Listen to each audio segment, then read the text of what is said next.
हमारे मतदान से बनी सरकार ने हमारी माता गौ माता की रक्षा के लिए मांग कर रहे हम निहत्थे गौ भक्तों पर जिस तरह से गोलियां चलाई थी और हमारी गौ माता के प्रति अदम्य भावनाओं को विलोपित करने का मिटाने का प्रयास किया था। हम उसका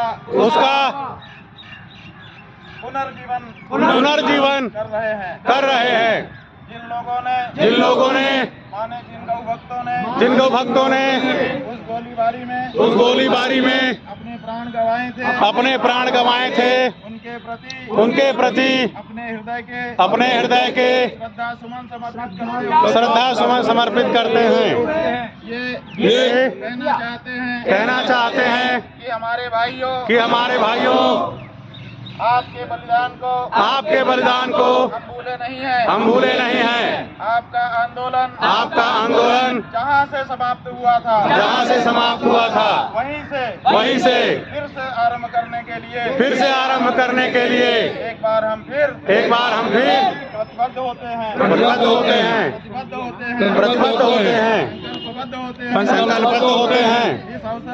इस अवसर पर पूरी पीठ के तत्कालीन जगत गुरु शंकराचार्य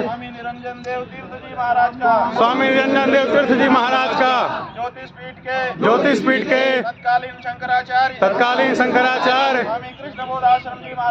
स्वामी कृष्ण बोधाश्रम जी महाराज का धर्म सम्राट स्वामी करपात्री जी महाराज का उनके साथ हजारों की संख्या में अलग अलग संस्थाओं और अलग अलग मठों के जो हमारे महंतगण आए थे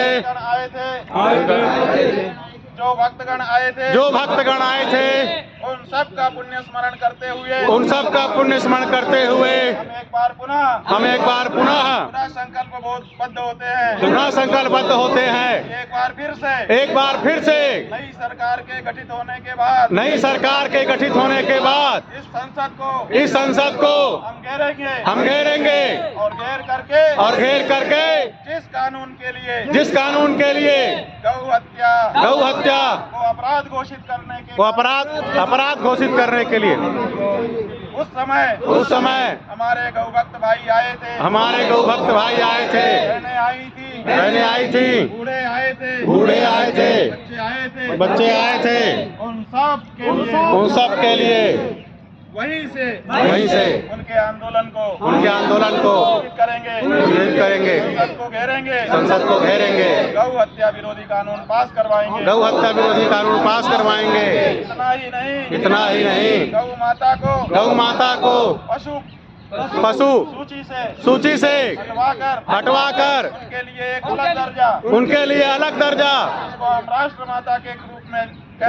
जिसको हम राष्ट्र माता के रूप में कह रहे हैं और हम हिंदुओं के माथे से भारत भूमि के माथे से भारत माता के माथे से उस कलंक को मिटा देंगे जिसको गौ हत्या का कलंक कहा जाता है।